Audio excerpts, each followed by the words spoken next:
ሰላም ጤና ይስጥልን ውድ ሪፖርተር ተከታታዮች የሰዓቱን ዜናዎች ቀጥዬ አሰማችኋለሁ።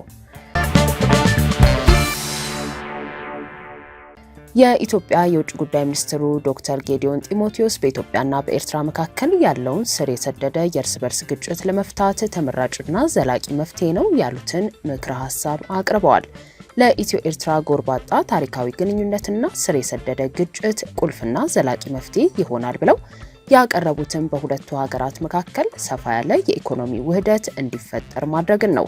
ይህን ውህደት ማምጣት አዳጋች መሆኑን ያመኑት ሚኒስትሩ ነገር ግን የፖለቲካ ቁርጠኝነት ካለ ማድረግ እንደሚቻል ጠቁመዋል። ወደዚህ የኢኮኖሚ ውህደት ለመሄድም እንደ መግቢያ በሁለቱ ሀገራት መካከል ነፃ የንግድ ቀጠና በመመስረት ሂደቱን በቀላሉ ማስጀመር ይችላል ብለዋል። ከዚህ በመነሳትም ሁለቱ ሀገራት አግባብነት ያላቸውን የኢኮኖሚ ፖሊሲዎች ቀስ በቀስ እያስማሙ ወደ ላቀ የውህደት ደረጃ ማድረስ እንደሚችሉም ገልጸዋል። ለዚህ የኢኮኖሚ ውህደት አጀንዳ እውን መሆን በቅድሚያ በሁለቱ ሀገራት መካከል የሸቀጦች አገልግሎቶች፣ የካፒታልና የሕዝቦች ነፃና እንከን የለሽ እንቅስቃሴ መሆን አለበት ብለዋል። በመቀጠልም በጋራ ኢንቨስትመንት ቁልፍና ስልታዊ የመሰረተ ልማት ፕሮጀክቶችን መተግበር መሸጋገርም እንደሚችሉ ገልጸዋል። አክለውም በሌሎች የዓለም ክፍሎች የተተገበሩ ተመሳሳይ የኢኮኖሚ ውህደት ፕሮጀክቶችን መሰረት በማድረግም የኢትዮጵያ ዘላቂና አስተማማኝ የባህር በር የማግኘት ፍላጎት በዚህ ማዕቀፍ ውስጥ ምላሽ እንዲያገኝ ማድረግ እንደሚችል ጠቁመዋል። ኢትዮጵያ በአሰብ ወደብ በኩል ዘላቂና አስተማማኝ የባህር በር ለማግኘት ሌሎች አማራጭ ዘዴዎችን ለመቃኘት ዝግጁ መሆኗንና በዚህም የኤርትራን ጥቅም ተጠብቆ የኢትዮጵያን የረጅም ጊዜ የባህር በር ፍላጎት ማሟላት እንደሚቻል ገልጸዋል። በእኛ እይታ በኢትዮጵያና በኤርትራ መካከል ሰፋ ያለ የኢኮኖሚ ውህደት ሞዴልን መተግበር ለሁለቱ ሀገራት የጋራ ተጠቃሚነትና የረጅም ጊዜ ትብብር ተመራጭና ዘላቂ አካሄድ ነው። በቀጠናው ውስጥ ያሉ ሌሎች ሀገራትን በማካተት ሊሰፋ የሚችል በመሆኑ ተጨማሪ ጠቀሜታ አለው ብለዋል።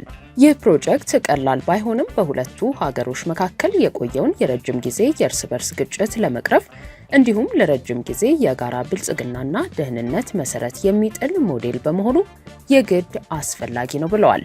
እነዚህ ሀሳቦችና ዘዴዎች ከባድና ጥልቅ ውይይት የሚያስፈልጋቸው ብዙ ቴክኒኮችንና ዝርዝሮችን የሚያካትቱ መሆናቸውን የገለጹት ሚኒስትሩ በመጀመሪያ ግን እነዚህን አማራጮች ለመፈተሽ ፖለቲካዊ ፍላጎት ሊኖር እንደሚገባም አስምረውበታል። እነዚህንና ሌሎች መንገዶችን ለመዳሰስ ግልጽነት እስካልተፈጠረ ድረስ የአፍሪካ ቀንድ ማዕከል የሆኑት ኢትዮጵያና ኤርትራ በጥላቻ ውስጥ ተቆልፈው ሊቆዩ የሚችሉበት እድል ሊፈጠር እንደሚችል በመጥቀስ የሁለቱ ሀገራት ትውልዶች እንደዚህ አይነት አሳዛኝ ሁኔታ ወደፊት እንዳይቀጥል ማድረግ አለባቸው በማለት ጥሪ አቅርበዋል። ውድብ ወለዶ ትግራይ የክልላዊ ፖለቲካ ፓርቲነት እውቅና አገኘ። የኢትዮጵያ ብሔራዊ ምርጫ ቦርድ ውድብ ወለዶ ትግራይ ለተሰኘው ፓርቲ ህጋዊ የክልላዊ ፖለቲካ ፓርቲነት ማረጋገጫ የምስክር ወረቀት መስጠቱን በዛሬው ዕለት በማህበራዊ ትስስር ገጹ አስታውቋል። ቦርዱ በአዋጁ በተሰጠው ስልጣን መሰረት ለውድብ ወለዶ ትግራይ ፓርቲ ህዳር 5 ቀን 2018 ዓ.ም ህጋዊ የክልላዊ ፖለቲካ ፓርቲነት ማረጋገጫ የምስክር ወረቀት መስጠቱን አስታውቋል። የትግራይ ትውልድ ፓርቲ ወይንም ውድብ ወለዶ ትግራይ የተሰኘው ይህ አዲስ ፓርቲ የህወሓት ከፍተኛ አመራሮችን ጨምሮ በርካታ የቀድሞ የፓርቲው አባላት የመሰረቱት ድርጅት ሲሆን በመስከረም ወር መጀመሪያ ላይ በመቀለ ከተማ ጠቅላላ ጉባኤውን ማካሄዱም ይታወሳል። ከፓርቲው አስተባባሪዎች መካከል ሶስቱ በአቶ ጌታቸው ረዳ የትግራይ ክልል ጊዜያዊ አስተዳደር ፕሬዝዳንትነት የስልጣን ዘመን የዞን ዋና አስተዳዳሪዎች የነበሩ ናቸው።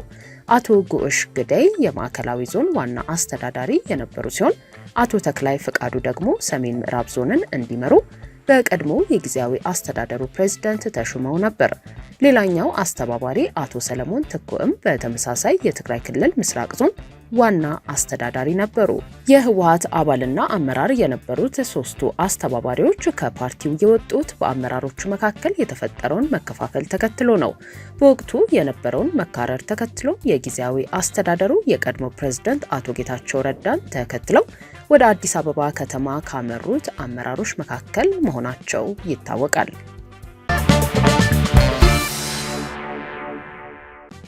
የገንዘብ ሚኒስቴር ለማህበራዊ አገልግሎት የሚውሉ ዕቃዎችን ጨምሮ የመከላከያ ሰራዊት፣ የፖሊስ፣ ደህንነት ተቋማት የሚያስገቧቸው መሳሪያዎች ከማህበራዊ ልማት ቀረጥ ነፃ እንዲሆኑ ፈቀደ። ሚኒስቴሩ የቀረጥ ነፃ መብቱን የፈቀደው አዲስ ባወጣው መመሪያ ሲሆን በመመሪያ የተዘረዘሩትን ዕቃዎች ከማህበራዊ ልማት ቀረጥ ነፃ እንዲሆኑ ማድረግ ያስፈለገው የማህበራዊ ልማት ቀረጥ የተጣለበትን ዓላማ ለማሳካት የሚያግዙ በመሆናቸው ነው ተብሏል። በዚህ መሰረት በመንግስት ባለቤትነት ስር ያሉ ወይንም ለህብረተሰቡ ነፃ አገልግሎት ለሚሰጡ የትምህርት ተቋማት፣ ለጤና ተቋማት፣ ለህፃናት፣ ሴቶች፣ አረጋውያን፣ የአእምሮ ህመምተኞችና የአካል ጉዳተኞች መርጃ ድርጅቶች ከውጭ ሀገር በእርዳታ የሚላኩ ዕቃዎች ከማህበራዊ ልማት ቀረጥ ነፃ ሆነዋል። በተጨማሪም በሰው ሰራሽና በተፈጥሮ አደጋ ጉዳት ለደረሰባቸው ወገኖች የአስቸኳይ ጊዜ እርዳታ ለሚሰጡ ድርጅቶች ከውጭ ሀገር በእርዳታ የሚላኩ ዕቃዎች ከማህበራዊ ልማት ቀረጥ ነፃ ተደርገዋል። የሀገር መከላከያ ሚኒስቴር፣ የፌዴራልና የክልል ፖሊስ ተቋማት፣ የብሔራዊ መረጃና ደህንነት አገልግሎትና ኢንፎርሜሽን መረብ ደህንነት አስተዳደር በህግ በተፈቀደው መሰረት ወደ ሀገር የሚያስገቧቸው የመከላከያና የህዝብ ደህንነት መሳሪያዎች ለእነዚሁ አገልግሎት የሚውሉ ክፍሎችና አክሰሰሪዎችም በተመሳሳይ ከማህበራዊ ልማት ቀረጥ ነፃ ሆነዋል። ኢትዮጵያ በፈረመቻቸው ዓለም አቀፍ ስምምነቶች ከቀረጥና ታክስ ነፃ ሆነው ወደ ሀገር እንዲገቡ የተፈቀዱ ዕቃዎች እንዲሁም በብሔራዊ ባንክ ወደ ሀገር የሚገቡ ሳንቲሞች፣ የገንዘብ ኖቶች እንዲሁም የብርና የወርቅ ጠገራዎች በተመሳሳይ ከማህበራዊ ልማት ቀረጥ ነፃ ተደርገዋል። በአጠቃላይ ለህብረተሰቡ በነፃ የሚሰጡ የትምህርትና የጤና አገልግሎቶችን ለማስፋፋት እንዲሁም በሰው ሰራሽና በተፈጥሮ አደጋ ምክንያት ችግር ላይ የሚገኙ ወገኖችን ለመርዳት ከውጭ ሀገር በእርዳታ የሚላኩ ዕቃዎች ከማህበራዊ ልማት ቀረጥ ነፃ መደረጋቸው መመሪያው ያመለክታል። በመመሪያው መሰረት ከቀረጥ ነፃ እንዲገቡ የተፈቀዱት ለማህበራዊ አገልግሎት የሚውሉ ዕቃዎች ከቀረጥ ነፃ ሆነው ሊገቡ የሚችሉ ዕቃዎቹ በእርዳታ የተገኙ መሆኑን የሚያረጋግጥ የእርዳታ የምስክር ወረቀት ሲቀርብ ነው። ለማህበራዊ አገልግሎት የሚውሉ ዕቃዎች ከማህበራዊ ልማት ቀረጥ ነፃ እንዲሆኑ ቢፈቀድም ይህንን መሰረት በማድረግ ያልተገባ ጥቅም የመሰብሰብ ድርጊት እንዳይፈጠር የተወሰኑ ዕቃዎች የቀረጥ ነፃ መብቱ ተጠቃሚ እንዳይሆኑ ክልከላ ጥሏል።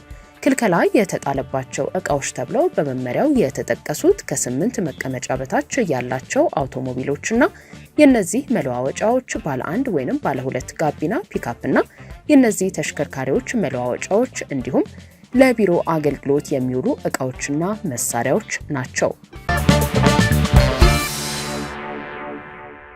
ውድ ሪፖርተር ተከታታዮች የሰዓቱ ዜናዎቻችን እነዚህ ነበሩ። ስላደመጣችሁን ከልብ እናመሰግናለን።